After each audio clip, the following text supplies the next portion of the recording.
Mass discussion. Can't you see them dad boys are casting? Testing competition on their podcast mission. Never know what you get. It's chaotic precision. If you don't know, you better find out the dad pack. Are here to prove a point. We three kings just believe that you don't want to tussle with them. This show is thunder. Subscribe and tune in, and you're laughing till the very end. Don't turn your back on the dad pack. Don't turn your back on the dad pack. Put the kids to bed, dad's home. We are the dWo podcast, representing the dad world order. I am the handsome head of household and the pretty face papa. I'm Mr. Magnificent, Mike Martin. And with me, as always, the rest of this patriarch pack. We've got the big bad bearded daddy. He is Big Rig Eric Murphy. Honk if you hear me. And congratulations, Papo. Thank you very much. And he is the perpetual mid-carder and the two-time world record holder. He is the wrestling t-shirt guy, Bo Cephas. Cowabunga, indeed. And it's a momentous day in the t-shirt realm because it's day 1250, a nice round number, you know. Love that. I'm real weird about round and like even and odd numbers. Like when I have my radio, it's got to be on an even, a round, or a 5. Oh yeah. And then Danny will change it to an odd number just to bug me. Yeah. But yeah, it's just a little idiosyncrasy I have. So I love it. The temperature of my car always has to be an even number. Yeah. That stuff comes natural too, man. I put it on 73 like a weirdo. My kiddo's got that already. I told her to turn the TV up the other day, and my son did it instead. And he turned it to 17, and she was like, "Are you a criminal? Like, what are you doing, Mom? What are you doing, man, guys? How have you guys been? It's been a nice 2 weeks. Lot going on, but been all right for the most part. Couple sick family members to take care of, but nothing too crazy. Went to Revolver last Saturday. That was a lot of fun. But yeah, other than that, rocking and rolling. How about you there, Mr. Magnificent? Well, as we said, I became a papaw on, thank you very much, May the 18th. Mr. Wesley Scott Caroline. He's a big boy, and he is one happy boy, and Mama and Papa are very happy, and things are good, man. It's really cool to see.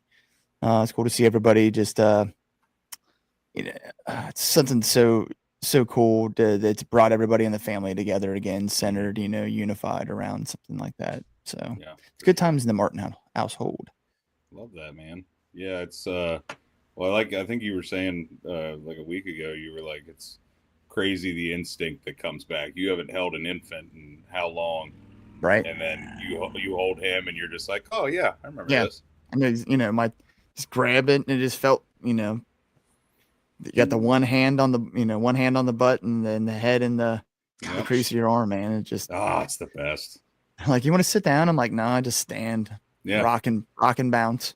That's how I'd get Emmy to nap when she was a baby. I'd hold her like across my chest, and she'd have like one leg over my arm, and I would just back and forth, and I'd bounce, and I'd just sing random like made up lullabies to her, and she'd fall asleep every time. Easy now. Sheesh. How about you there, T-shirt man? Man, it's been a time of transition. I think now would be a perfect time more than any to mention for our fans that are joining us. The last time that we were here before our vacation, we had a special guest on the show. We had the voice of John Redcorn, Mr. Jonathan Joss, which is absolutely crazy to think that I'm even going to say this, but he has since passed away. He was shot apparently by his neighbor that he talked about on our show. And you talk about some surreal moments for us.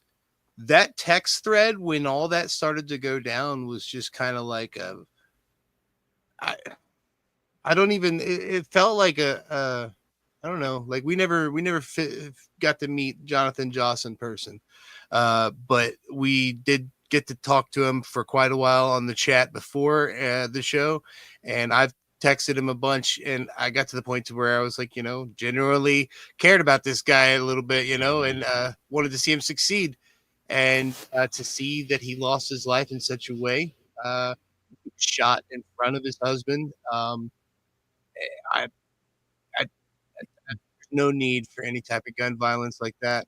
He was unarmed himself. You know what I mean? So people can say what they want about Mr. Jonathan Joss. He did have a few clouds that he carried with him, but that doesn't mean that he wasn't one of the coolest dudes to talk to.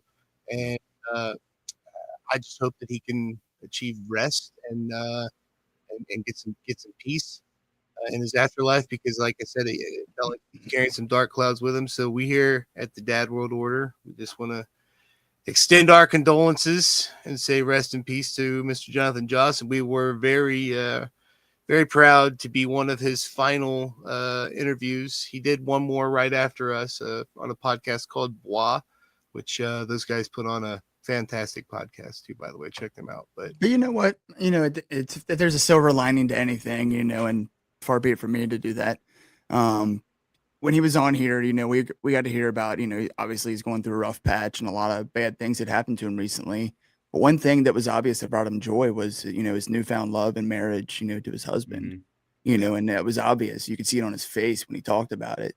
And then, you say it happened right in front of his husband, but something awful happened, but he had the one thing and the one person that brought him joy in the world next to him at one of his worst moments, and what ended up being the end of his life. So, if there's at least, he had his loved one next to him there and wasn't alone. And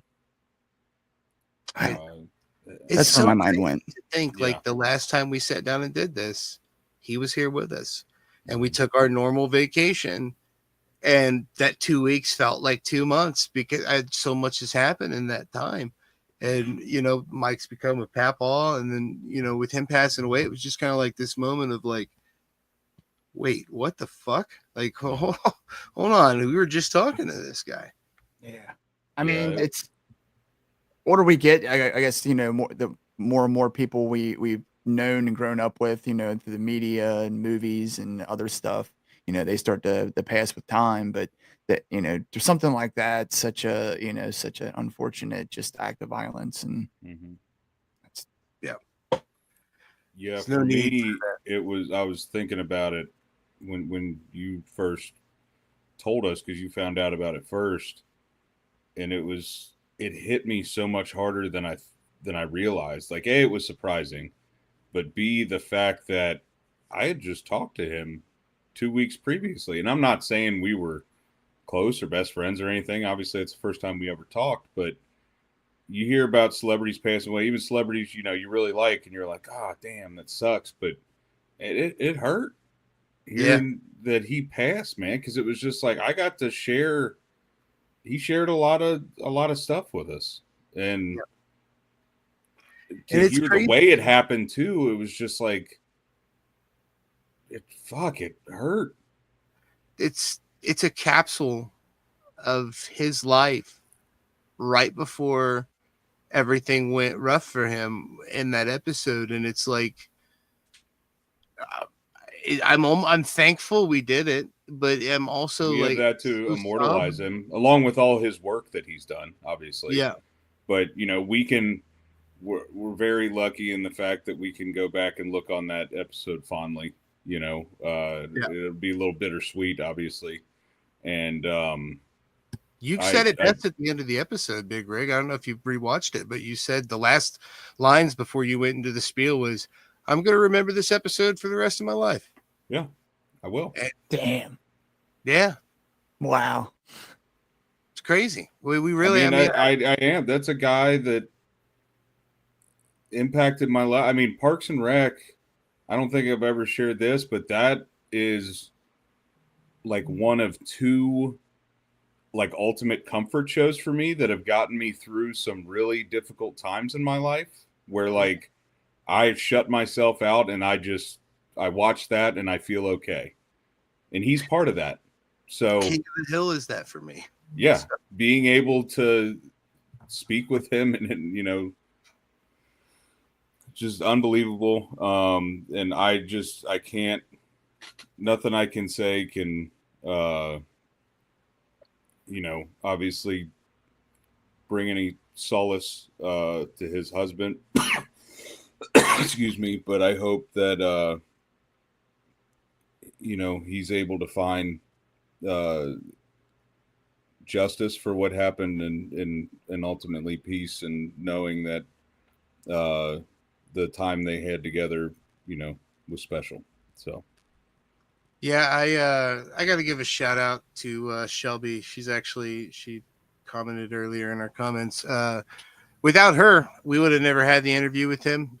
She was the one that befriended him. So I'm very thankful. What's so crazy, we talk about how things line up weird, right? So let's talk about. So Shelby is my wife's cousin. Okay, that's on my wife's family. So technically, Shelby's not my cousin, but she's my cousin. You know what I mean? So my wife and I, when we first started dating, we were super into like horrorcore rap, right? And my wife was a big fan of this girl called Raza Kell. I know you guys don't know who this is, but she's a horrorcore rapper from San Antonio, Texas. The night that Jonathan was killed, he was supposed to go to Raza Kell's house. And they were supposed to have a fish fry and shit. And Raza Kell and Krista are really close friends. And I was messaging Jimmy, Raza Kell's old man, all about this during it. It's just like, so when you think about it, my wife's cousin introduced us to John Redcorn, who we then interviewed. And then he was supposed to go hang out with one of my wife's best friends, completely separate from each other. And it's just like these weird, like little degrees of separation, man. Yeah. The Chinese have a tale that say that there's a thin red thread that ties everyone that's supposed to be together. And I think that is a pure representation of that. I don't believe very many things, but I believe that you're supposed to meet certain people and certain people are supposed to interact. And when people from literal thousands of miles apart from each other that are significant in my life interact in that way, it's just like we were supposed to do that interview, just like we're supposed to teach people tonight as we try to transition from this. Rest in peace, Jonathan Joss. We love you, brother. R.I.P. dog. Rest in peace. But with that being said, we got to talk about why we're here today. We're trying to give some advice on summer break because I think we're all going through this right now. I think, buddy, I need it right now. Gosh darn it. Mike's might be a little less intense than ours because we have our children at home with us. But although Mike's kid is 1 year away from graduating. Yeah. Mikey's officially a senior in high school now. So, oh my God. Yeah. So how's that feel? Well, I don't know. I mean, it's crazy. Yeah, I don't like the idea of having the empty nest though. So yeah, not that I want my kids to be here till they're 25, 30 years old, but it's every time one of them leaves, man, it sucks because you just I enjoy hanging out with my kids. We have good times together and we laugh a lot. So, I like the idea of a compound. Yeah, we always have tiny houses on the same. Oh, we've talked about it, and as far as I know, as of right now, the family's on board. So we just that would be dope. You gotta make it happen. The wheels are turning. What we need to do? We just need to us three get super famous off this show, buy a subdivision, and then every house goes to a family member. You know what I want to buy? I would not even a subdivision. I want to buy an old like Main Street town. Like all the businesses have closed down and stuff. I just want to buy Main Street and like some land outside of it, and we have our own Kentucky. Like what? in McKee, Kentucky. Let's buy all of downtown McKee. Whatever, like there was actually a story about it. There was a group of friends in Texas, I think. Danny was telling me about it. They literally bought a town. Like it was, everybody had moved out. It was like unincorporated, all this stuff. And they all pooled their money together and bought this piece of property with all the buildings on it. And they have their own main street and like all kinds of stuff. And I was like, that's awesome. They should have named it. What the hell did Peter? What did Peter name his? Pretoria. Yeah, they should have named it Pretoria. I have diplomatic immunity, so Henry, you can't sue. We have to call ours Dadberg or something. Yeah, Dadberg. Fathersville. That's pretty good. So we got 8 questions for this particular. Why are we here tonight? We are here for summer breaks. Oh yeah. So we got 8 questions pertaining to summer breaks, and let's start off with an easy one. Mike, let's have you answer first. When you think about summer memories from your childhood, what's something that pops up in your mind? I was hoping we would do this because I wanted to reminisce a little because summer breaks now I feel they're way different than what they were when we were kids, man. Yeah. Like I remember summers when I was a kid, there was always we always had neighborhood kids. There was a gang, Yeah. No matter what neighborhood I was, whether it was mine or my cousins or my grandma's neighborhood, there was a group of kids, and it felt like as soon as day broke, you had breakfast, everybody met out, in a central location. You decided what you're going to do that day. It could have been, we're going to go build a club in the woods, go play in the creek, go hike, play kickball, play football. We had leagues, we had wiffle ball, it wasn't wiffle. We stuffed wiffle ball bats and played with tennis balls, but kept stats and, had leagues during the summer. It was the best of times, man. I have so many fond memories about summer vacation, but mostly if I had to sum it all up, it was just being outside. Yeah. Yes. That was summer vacation. That was summer break. That's definitely not the same anymore, man. I did something similar too. We used to have a place where we would hang out there's a trailer park in Hamilton that had this piece of woods in between them and the Pepsi bottling facility over on the east side. And in that bit of woods, there was a rope swing, not into any water or anything, but just over like a 20, 30 foot drop. And we would just swing this rope over it. We'd go meet up there and just hang out there and do that. And it's just, that don't happen anymore. What about you, Eric? Yeah, I mean, I was lucky enough to grow up in a pretty big subdivision, and I had a lot of friends in it, and we could all ride our bikes or walk to each other's houses, so it was just, I don't know, we're going to somebody's house today, and then it was riding bikes or I'll tell you what, I really did not realize how fortunate I was until I got older. We had like 2 ponds in the middle of the subdivision, so we could just go fishing whenever we wanted to. And, we'd do that, just whatever. We had woods behind my house that we'd go. And I mean, the woods are not even that big. They're like, you could walk from one side to the other in about 10 minutes.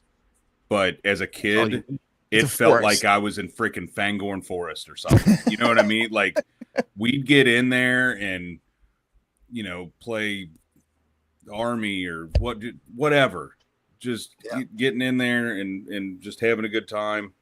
If anybody had a pool, we'd go do that. I know my one buddy had a trampoline. We were, giving each other RKOs on the trampoline all day long. Oh, yeah. And it was awesome. And obviously now I don't want to be the old guy. It's like kids should be outside more. I mean, they should, but it's also the influx of technology. It's a totally different world from when we were kids. It is. Yeah. And something that I never thought of, which this will probably end up coming up on another. Well, I probably should have talked about it on the technology one, but I didn't really realize how important phones are to kids' social life now. Oh yeah. You know how like AOL, like instant messenger was for us? Yes. That's phones for that. Like, well, I mean, for me, that was like, a oh my God, I get to talk with my friends after school and, whatever. But it's such a, like, taking their phone away can almost, like, do some damage to a point, social life wise. So it's a thing where it's like, yeah, you got to get them outside, but you can't make them go back to the 90s either. It's a catch-22, man. It really is, because I'm in the same boat as you with my daughter. I want her to be more prevalent without her phone. You know what I mean? Like with AOL Instant Messenger, like you're talking about, we had that, but we only logged in at a certain time. Right. You know what I right. mean? AOL Instant Messenger wasn't carried around in our pocket. Yeah. But at the same time, I couldn't ever imagine letting my daughter go to a fucking subdivision pond. You know what I mean? Because I'd be so scared to death that somebody would try to nap her or whatever.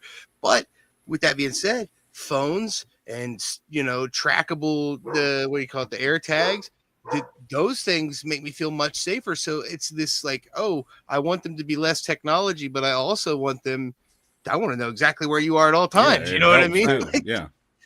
I follow my daughter's I'm to use it to my time. advantage too. Well, and part of that is with the internet, we've heard every horror story known to man when it comes to being a parent. And so that's always in the back of our minds. Not saying it wasn't for our parents, but, they'd hear about it on the news every once in a while. We see it constantly. That's my biggest fear, dude. And we've got young little girls, and what do you hear all the time about shit, fucking trafficking? And the thought of me not having my kid because I can't find where she is God. like horrifying. Terrifying. I think it's worse than it's tough to even say, but I think it's worse than a death almost, because like if you don't know you don't know it's where your kid is. And it's terrifying for me to think about this. So I'm extra on it. You know what I mean? So my kids go out and they'll play on the trampoline and stuff. But as far as like going out in the woods and stuff, that's a family event at this point. Like you can't go by yourself. I mean, even Mikey, dude, who's like, he's a technology kid and is, can run a nice rant and, on video games, and stay huddled up in a room for an extended period of time. But if you get him outside, like he'll put it all away and he'll just enjoy outside too. Yeah. It's important to have that separation. And I get him down to Dad's land, he just fucking eats it up. I gotta say that is amen to that, brother. Be able to afford food. Trust me, I just went to Kroger the other day. Good Lord. Yeah. Barely felt like I got anything. All right, second question. Are sunburns necessary? And what I mean by that is in my family, we were, almost like when the sun started getting hot, we were like, go out and get your base tan. Go out and get that chicken pox. Yeah, you get that first burn, because then the rest of the summer you'll be all right. And I kind of feel that way, but I'm also like, I don't want to give my children sun cancer. No, I'm a sunburn. I'm a sunscreen dad. Like if she goes outside, she's getting sunscreen on. My wife for the longest time, she her swimsuit has just been like a long sleeve swimming shirt, just because she got like, I don't want to put on sunscreen. I'm like, all right, then you're wearing this. Because Emmy's already pretty fair skinned anyway, so it's like I don't take chances with that. She burns pretty bad. Yeah, I don't. It's my kids are borderline full-fledged ginger, so you know what I mean. I don't want them to burn either. My wife sprays them down, but at the same time, there's a part of me that's like, suck it up. What are you doing? Just go out there and burn a little bit. You'll be all right. And then I think back, I got a sunburn when I was like 11 because I spent all day in Eastview swimming pool in Hamilton. Yeah. And I did no sunscreen at all. And I remember I was supposed to go visit my grandpa because he lived in a different town. And I basically spent the first day of that laying in the bed with them putting aloe on my back and just being, I've been so sunburned, it's made me physically sick. Yeah, oh my me gosh. too. I don't wish that upon anybody. I've been blistered. I developed freckles on my shoulders from being so sunburnt. So I've never had that. I don't think it's necessary. I think everybody should protect with sunblock. Yeah, it happened to me once at the beach. I was surf fishing, so I'm just sitting in a chair, fishing in the surf. rather than And upper thighs get. I sunscreened up here, that my legs, body, everything, but I didn't sunscreen the top of my feet. Oh, son of a bitch. Mm. My Dude. feet swelled up Woo! about that. Like, I couldn't walk for 2 days. Wow. It was horrible. And after that, like, anytime I'm at the beach, I subconsciously will dig my feet into the sand if I'm sitting down. Because I'm like, I'm not, that's never happening again, because it was horrible. See, Eden agrees with me to an extent. Says got to get a base, but at the same time, she covered her kids in sunscreen as well. But it's like with anything, it's like moderation. You know, I mean, a little bit of color on your skin does make you look healthy, and the sun does provide vitamin D, so there is a little bit of health benefits to it. You know, but I'm not it's in saying moderation. you got to put SPF 1000 on them, but It's going to depend on your skin type, though, too. You know, Yeah. some people are more susceptible to burns and more, a severe burn. So, if you know your skin type is that way, protect accordingly. Yeah. Oh, look at that. Same happened to him on his foot. Had to load furniture for 2 weeks with a sandal on. That sounds horrible. Shit, dude. Every part of that sounds terrible. Imagine wearing shoes 99% of the year, and then you go and just let your feet bake all day on a beach. Ugh. And they've Like never seen the sun before. And it's just like, ah. Wow. Yeah. I'm a bit of a hippie. I go barefoot at least once or twice a week, sometimes more. I'll walk outside and pee for no reason. There'd be nobody in the bathroom. I'm like, you know what? It's time for an outside pee. I love peeing outside. But me too. It's one of the few advantages of being a guy, Yeah. I mean, I guess girls can too, but it's just a little more complicated. Yeah. Anyways, question 3. Summer bedtimes. Do they change for summer break? Now, I'll start off on this one because this is a topic of discussion at the house now. The wife is a fan of no bedtimes during the summer. Bullshit. I am a fan of not necessarily a bedtime, but at 11 o'clock, you're in your room, and if I hear your TV outside your room or you're out around in the hallways, that's no bueno. Dad's going to start yelling at you. You need to be in your room by 11, which is ridiculous because for me, growing up, I had like a 9 o'clock, maybe 10 o'clock at the latest. And my kids are allowed to play games and watch TV past 11 on the summer. Maybe we're a bit liberal in that respect. What about you guys? What do you do? Yeah, that's a point of contention right now. Emmy woke up, shall we say, afternoon today. Oh God.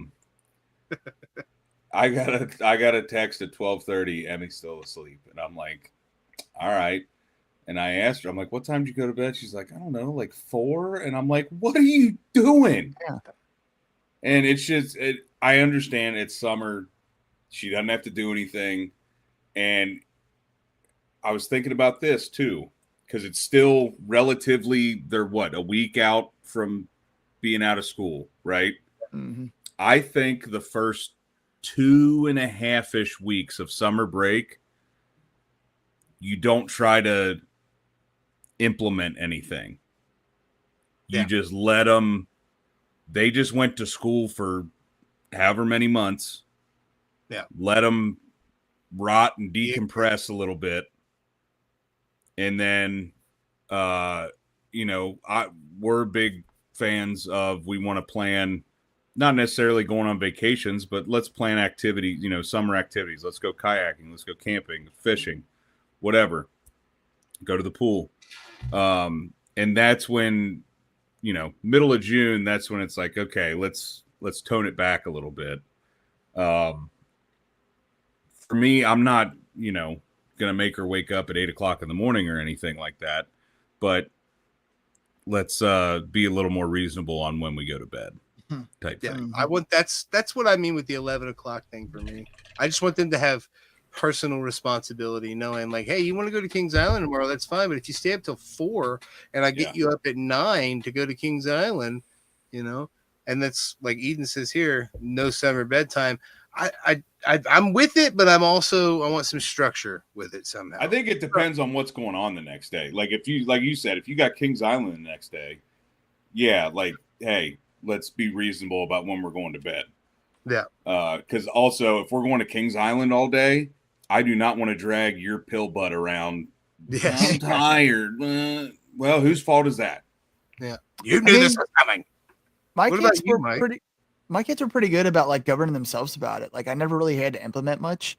And I didn't want to like give them a bedtime. I definitely did when I was a kid. It was like extended, but it was kind of understood. I've worked shift work for most of my kids' life. So it was like sometimes I was, sleeping during the day, sometimes I was sleeping during the night, but it was always my kids were always very respectful of let dad get his sleep for work. Yeah, that's all I care about. That was it. That was don't wake up dad for work, and obviously mom too, you know what I mean? But her sleep schedule was a little more regular than mine was. That's where Back the then. 11 o'clock rule came for my family, because it was unlimited bedtime until it was like 11 o'clock before I had to be at work at 4:30 on a Monday. And I'm like, yeah, I don't need to hear her on her phone yelling at Yeah. fucking 11 o'clock at night. Like this, we need some kind of structure here. Like, and Yeah, that's I think it's just go to their we've rooms. talked and about stay this up, a lot. but watch ahead. without. Yeah. Yeah. That's something that I've implemented a lot. When I discovered the sleep timer on a TV, Oh yeah. buddy, you better believe I started using it. Mhm. Because Em's she likes noise and she's got a fan and a sound machine and everything. But like during the summer, I'll let her go to sleep watching TV. But it was also one of those things where I'm like, I'm gonna trust you that you're gonna go to sleep. And then she didn't, so it's like, all right, I guess we got to get the sleep timer back on. Yep. I'll I'll give you a leash until you hang yourself with it, and then I'll pull back on it. That's fair. I think that's how we should approach most things with parenting, to be honest with you. But that's it's a learning experience. That's part of growing up. And it's part of being a parent is teaching them things. So all right.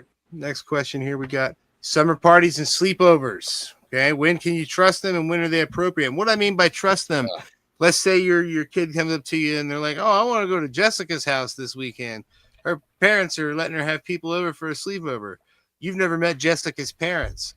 Yeah. Do you let her go over to Jessica's? What about you, Big Greg? You got a kid the same age as me. For me, that's a little different because I know most of her friends because she talks about them, but I have not necessarily met most of their parents. Yeah. But as long as I've heard about the friend, I'm okay with it, But if it's somebody I've never met, I have no idea who their parents are. No, I need to at least talk to their parents beforehand. Yeah. It's not just, I'm not just going to be like, oh yeah, sure, whatever. That was the same way for me growing up. Like I couldn't just be like, hey, can I go over to so-and-so's? Well, who's that? Where do they live? You're not just going over there. Yeah. I barely trusted it all, man. I remember me and Justin, we can't be grounded now, so Tammy and Loretta can kiss our asses. But Justin told his mom that he was staying at my house, and I told my mom that I was staying at his house, and neither one checked. And we just roamed the streets. We got drunk. We were like 13, riding bikes 2:00 in the morning. Yeah. Like we slept in the back of my dad's garage. Like it was ridiculous. Hey, my kids are starting to tell me these stories now. Like I'm not ready for these stories yet. Like, I don't want to know the shit you got away with quite yet. Like we're not. I don't think we've reached. Yeah, I don't think we've reached that. Let's get past 30, and then we'll. Yeah. Then let me let me know. Then I can laugh about it. You hoodwinked me. Yeah. Oh man, it's a little fresh right now. Yeah, it's not ready. What about you, Mike? Did the kids do a lot of sleeping over growing up? Oh yeah. It was honestly, I think the wife organized it a lot of the times. You know what I mean? Again, I worked a lot of weird shifts, so a lot of times Jess took care of the organizing. But it was early on. It was the girls, so she was organizing the girls' sleepovers. The girls had a lot of big sleepovers with activities and so I like being the sleepover house. I feel so much more comfortable then because I'm like, oh, I can handle this. Your kids are gonna be fun. Like I don't know though. There is this one kid that Emmy's try to sleep over before Maya. I don't know about her parents. Wow, name yeah. dropping. There's some weirdies. Yeah, well, stretched-eared fucking weirdos, Can't help it. Fucking liberal conservatives. I don't even know what the hell that makes sense. Anyways, question 5. Are you allowing your kids to have lazy days in the summer? And by that, I mean, do you let them just be a complete vegetable and just do nothing? Or do you keep them busy with events all year long? Or do you think it's a good balance of both? I'll start. Go ahead. Absolutely. Because I like lazy days myself. But, I also make sure, that their business is handled as well. Yeah. Dogs are fed, trash is out. All right. Now we play video games all day. Yep. Do whatever you want to do. Go ahead, Mike. Sorry. Yeah, no, I'm finished. That's it. Go ahead. I just feel like I already kind of said it with the, you can let them rot the first couple weeks, just let them, and you can let them do it throughout the summer too, but you got to have we keep saying it, you got to have some moderation. And, I'm not saying you need an itinerary for every single day, because I'm with you, Mike. I hate that. Like, I want to relax on my day off. I don't want my entire weekend booked up with stuff. And a lot of the times, having a family, that ends up happening on a weekend. You can't help it.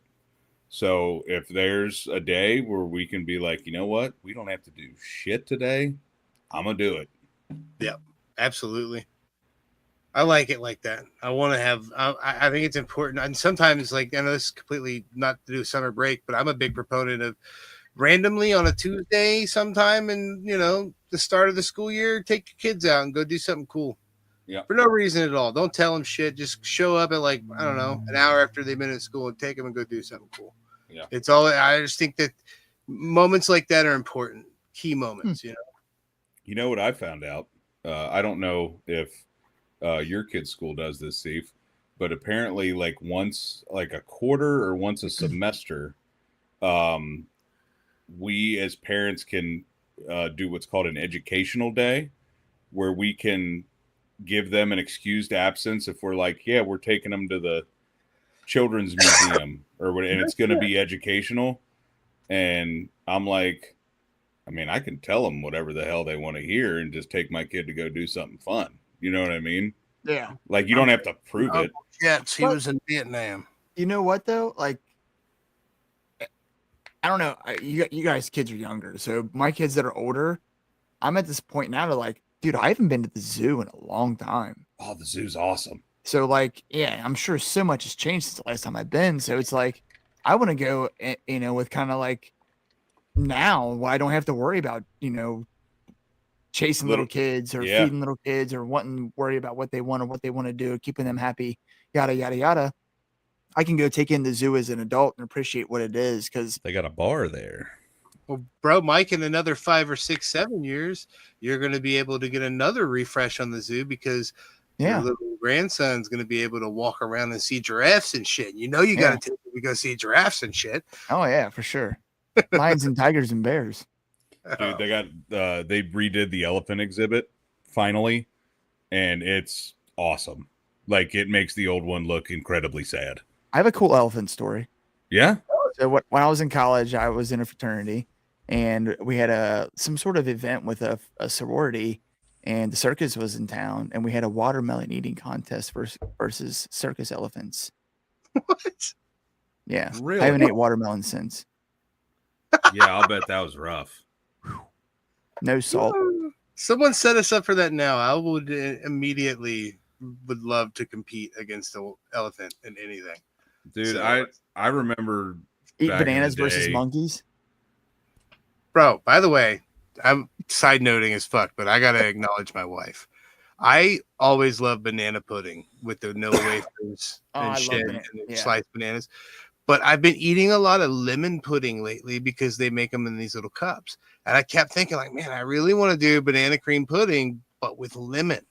And she made it for me. Boy, that shit is banging. It's still got the vanilla wafers and the bananas, but it's lemon pudding base. That sounds awesome.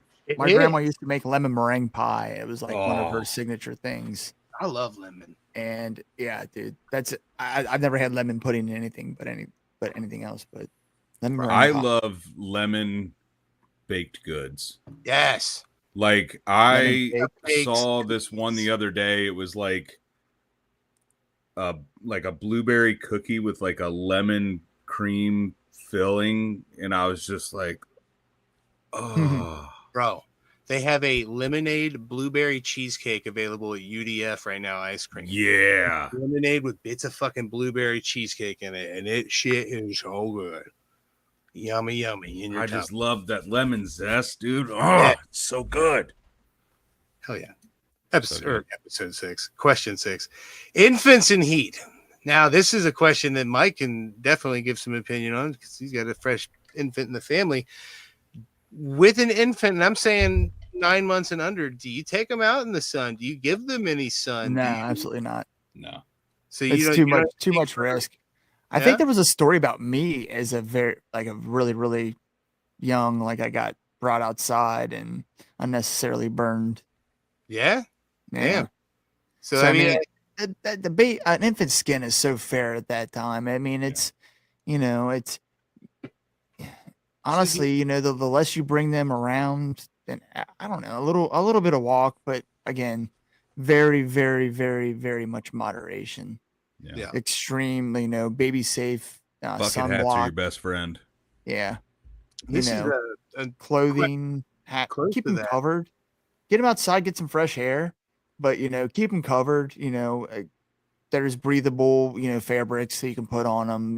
Long sleeves, long pants, hats, and then sunblock on anything that doesn't cover. So- Extreme caution.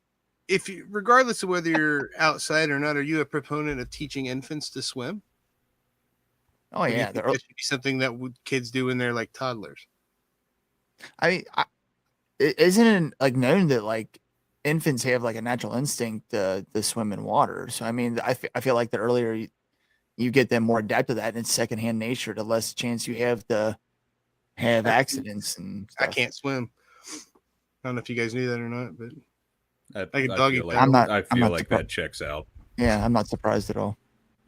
thanks for the confidence. You've boys. told me a lot of surprising things, and all those surprising things make that not surprising. Now I know exactly how you're gonna die. I'm just not very buoyant. Oh, dude, I hope not. Well, I guess I would rather drown than burn alive. I don't want to burn alive. That would suck. No, you're gonna drown in something dumb like a dunk tank or something. Yeah, no, just like a 1 gallon bucket of water, your head in, but the rest of your body is burning. Fell. You're gonna be like, oh, this is a deep cut.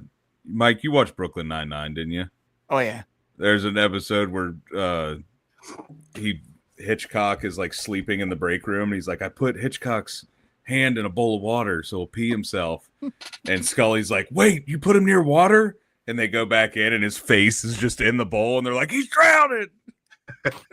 I just see Cephas doing some dumb shit like that. By the way, Parks and Rec is fantastic. I have a couple. It made me. By the way, I know you guys told me to watch Sopranos too, but it made me put Sopranos on the back seat because I've just been watching Parks and Rec, and It's so good. so fucking funny.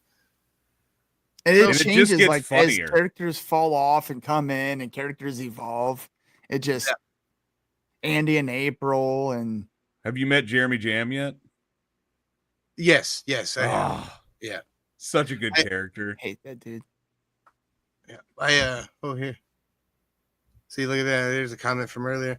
Friend dealt with a mess. Kid was spending the night with her daughter and then saw a Facebook post and the kid had ran away from home. That's the type of shit I'm talking about. That's why I'm scared to let my kid go to somewhere I don't know very well.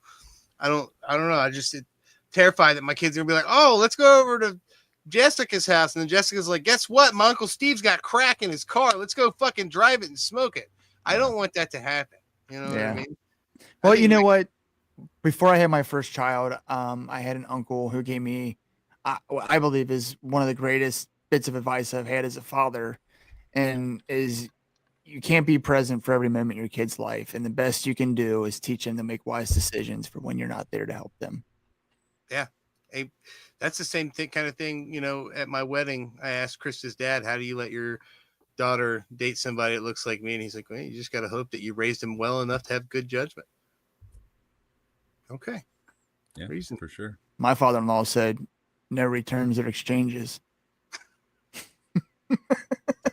This one's an interesting question here.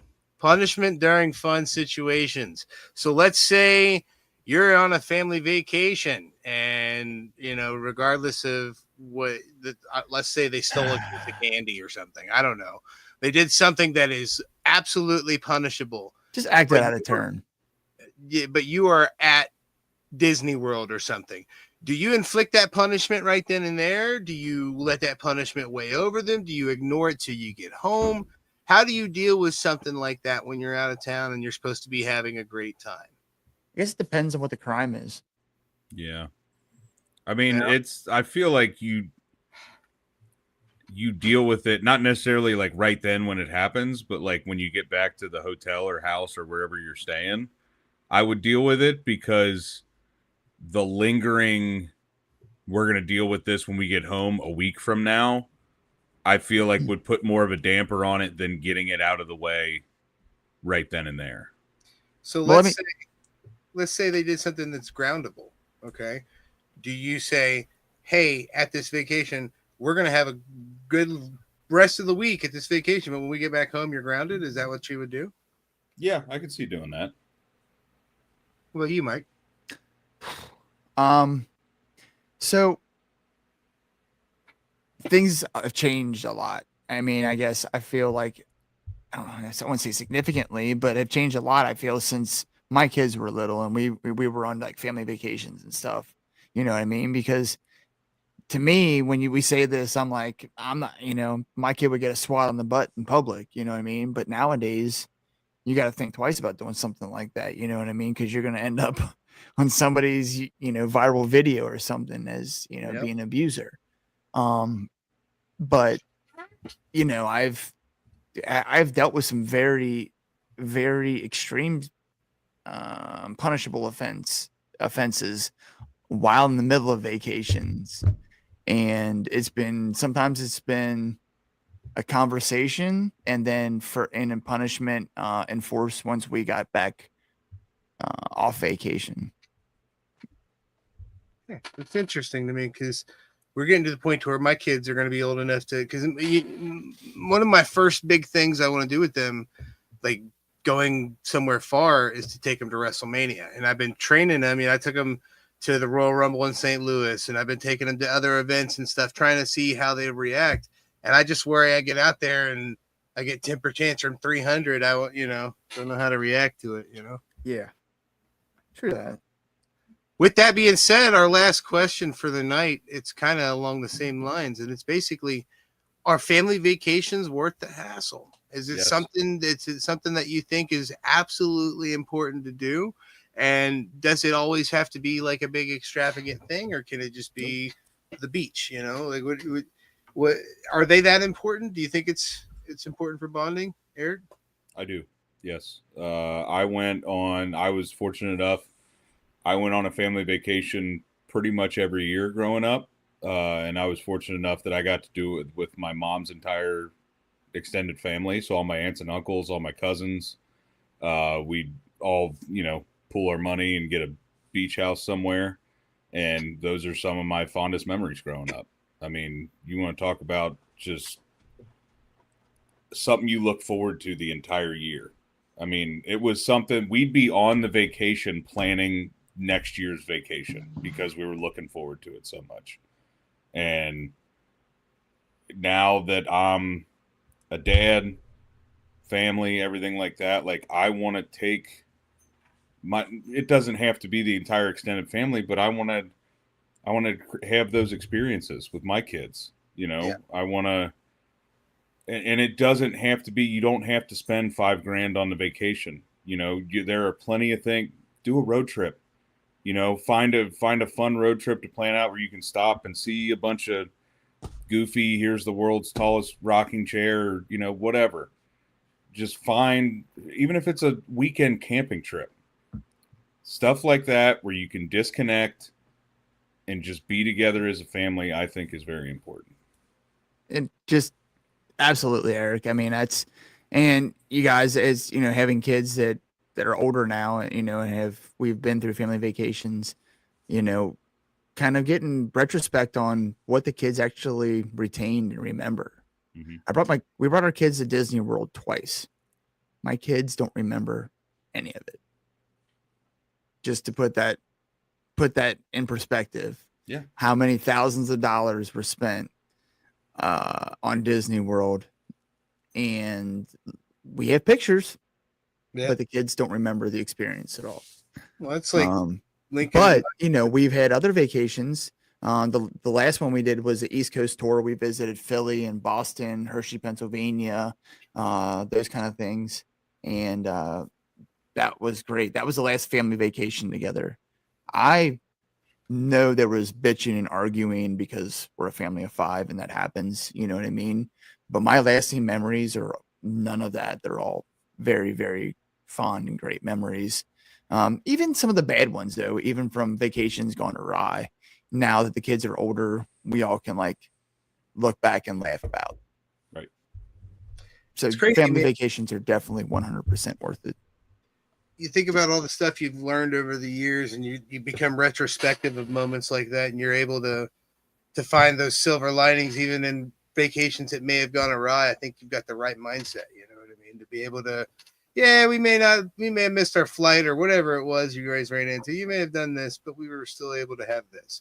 That's all that really matters, man. I have another thing I'd like to add. So I know this isn't for everybody, but this is something that was always a really cool thing for me going on these family vacations, which we've since kept that tradition alive, where we may go out to eat like once the entire, you know, say we go on a week vacation. But like we went on a family vacation last year and everybody took a night and cooked something. Oh, that's awesome. That night, you know what I mean? Like me and Emmy grilled out on Tuesday. My sister made lasagna the next day. My sister and her then fiance, now husband, made like tacos one night, you know, and it just makes for a fun, just bonding. And I don't know. It honestly, I feel like it saves you some money because you can just kind of buy groceries like when you get down there. Oh yeah. And I feel like it's more intimate when you're cooking for your family or when your family's cooking for you and you get to have dinner together at the house. Or I understand, like I said, this isn't for everybody. Some people are going and staying at a condo. They don't have a kitchen to do that. Yeah. But if you have the capability, I'm saying that's a really fun thing to do. It also could lead to cool moments for like Emmy, for example. She could be like, oh, I really love when Aunt so-and-so makes tacos. Her tacos are the best. So every time you guys do those vacations, she's like, I need you to make these tacos. Yep. And it becomes a core memory. And it becomes the type of shit that they share, you know, until the end, you know, and that's the cool stuff. That's the stuff that really, really matters. I think that we're all off to a good start with these summer breaks. And if we helped you with anything, please make sure you're liking and subscribing if you're not already. You know, we're trying really hard we come back from these vacations very dedicated and serious about what we got going on. We have new stuff coming up with our conspiracy stuff, which we've teased this logo before. This logo will be coming into effect this month. We will have our first official conspiracy episodes. We're going to do some episodes where we tell stories and talk about things on the ethereal realm. And then we're also going to have episodes where people come on and convince us that their particular conspiracy theory is true. And I'm trying to line up one of the premier people in the Flat Earth Society to come on for our first episode. So hopefully once we have a date on that, we'll let you know. They'll come on and try to convince us that Flat Earth is real and why we should believe them. And I feel like these are going to be interesting episodes. We're definitely still going to be, you know, waist deep in wrestling. Okay. We're never going to abandon wrestling, but we're going to expand. And we want our presence to be bigger and better. You might see us on billboards in your town here soon. We're going to try to advertise and build and grow and do anything we can. If you guys have any opinions, you know, you can always email us at the dWo podcast at gmail.com. You can comment on any one of these shows. You could do all the stuff Eric's going to tell you here in a little bit. Yeah, message us on social media. We all see them. Yeah. But we're trying to build, and we appreciate you guys. We appreciate that we've had a solid base of people watching on several different platforms tonight. So, it makes us feel good that we took 2 weeks off and you guys are still here. So we appreciate you guys. Mike, Eric, I appreciate you guys. I missed you guys. I really have. It seems like it's the longest 2 weeks ever. Right? Man. For really sure. Does. But glad to get back into it, get back into the swing of things for sure. We can't go out without talking about this. God damn it. That was scary. Sheesh. Myron Reed had a very near, for what a work job would call it, a near miss. And I'm just so glad he's okay, man. Yeah. Myron Reed, obviously a former guest of the show. We're awful sweet on him. We give a shit about the guy behind the character. So we're just glad that he's okay. We're glad that everyone's okay and nothing serious past the incident itself. He's got a little concussion, but he's already announced he's back to be wrestling, I think, next week. So the 11th, I think, was his date back. So, hey, we've seen it before. Just the shit can go sideways real quick. You know what I mean? What these guys do out there is there is an absolute inherent risk, every single time they're out there. And it could be something simple they've done 1,000 times. You know what I mean? That is a jump we've seen him make 1,000 times. Yeah. Legit. But it was just that freak slight rotation.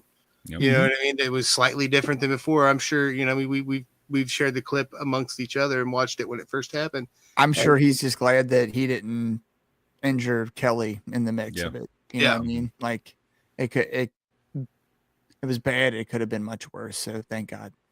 Yeah. And here's another thing right here before we get out of here. Family outings are so important. I grew up with no trips or fun things. I didn't see the ocean until I was 36, and I saw it with my kids for the first time. Well, that's awesome that you got to see it with your kids for the first time. And that's something I understand. Not everybody has the funds to do big, elaborate vacations. But if you really look at it, man, you can plan a long weekend and go to Myrtle Beach or something. You know what I mean? Like, go camping. Dude, fairly inexpensive. Some of my core family memories like are camping. So yeah, definitely very important. And I will always say that whatever the outing is, just doing it together as a family is what's important. Plus, family vacations are very important because as dads, we get to flex our superiority at waking up at 5 a.m. and everybody else has been asleep. You guys are wasting the day. I'm 2 cups of coffee and 2 Bloody Marys in, and you guys are just waking up. I went and swam in the ocean already, and you guys are just now waking up. What are you doing with your life? Wow, this is what I'm waiting for. Same. I can't wait to just do cool shit like that. When every time Mike's like, "Oh, me and Mikey are hitting this concert," I'm like, "Damn it!" I just bought grade A tickets for this year again. This is 30 in a row. Me and Mikey going to grade A together. I got Krista, me and the kids. It is a flex, Krista. Speaking of Krista, we got her Blink 182. What we got here? So we're excited for that. All right, boys. You got anything else? I got lots. We got plenty of these because I said so's in the chamber. That's for sure. Yeah, and it's kind of, what's cool is that we're talking about summer break, and I feel like all these because I said so's just somehow tie in together. Because we already had one on technology, but we still somehow managed to talk about technology in this one. And the next one is infants, and we had a question about infants on this one. So right. We're going to talk about having brand new babies in the family, especially since we got somebody with a brand new baby in the family. Yeah. We're like the Marvel universe of cinematic universe of podcasting now is what we're trying. Absolutely. We got a bunch of cool guests on the way. We got cool guests brewing. We've got a full jam-packed schedule for June already. July's starting to fill up. We got a lot planned for you guys. Like I said, man, if you have any ideas that you want to send our way, shoot us a message. If you know somebody interesting that you think that would be a great conversation with us, send them our way. We're not afraid of any topic. Bring it on. Yeah. As long as they're not like a douche, you know what I mean? I don't necessarily want to have people on that are like hateful assholes. You know what I mean? You can have opinions. That's a different show. You can have opinions, but don't berate anybody on this show. Yeah, I don't want you coming on here We trying to accept convince all me that races, colors, creeds, genders, Exactly. whatever you are. We don't give a shit. We just want to give you fatherly advice. That's it. absolutely.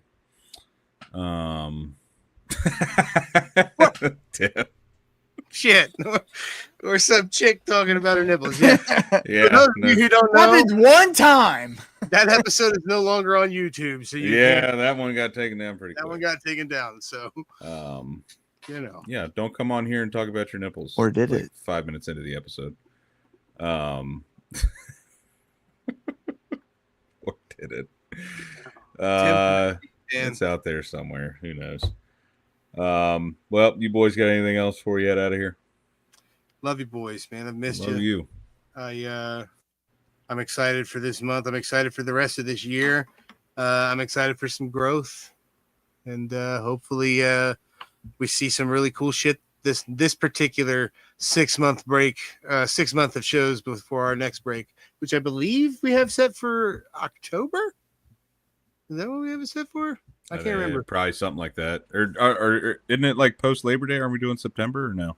No, I think we moved it because we moved this a month because we were doing it in April. So I think it's October so we could do Halloweens. Well, we'll figure it out. Yeah.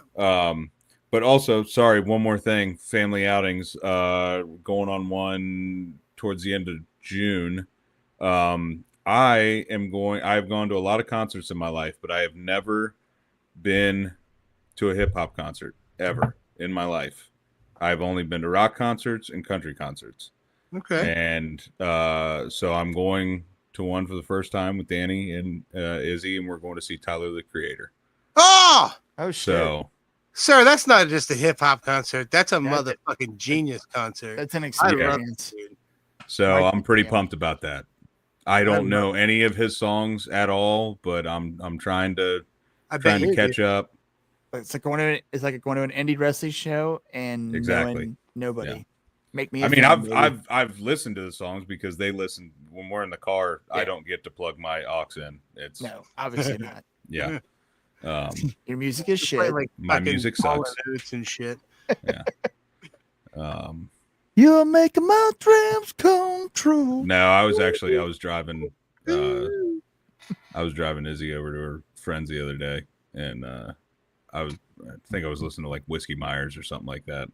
And I was like, you ever listen to them? She's like, no, I don't listen to the music you do. And I was like, okay. And I was like, you old fogey. Well, she likes Tyler Childers, and I'm like, they're kind of in the same vein, okay? I'm just trying to introduce you to stuff. But I also get it. I'll try not to. Hey, man, just throw it at the walls. Some of it's gonna stick, some of it won't. I do it with Mikey and old, you know. It was a funny response. Just I don't listen to the music. Hey, Uncle Phil, how the heck are you? Hey, Uncle Phil. Your old lady's burning you too. Our taste is better.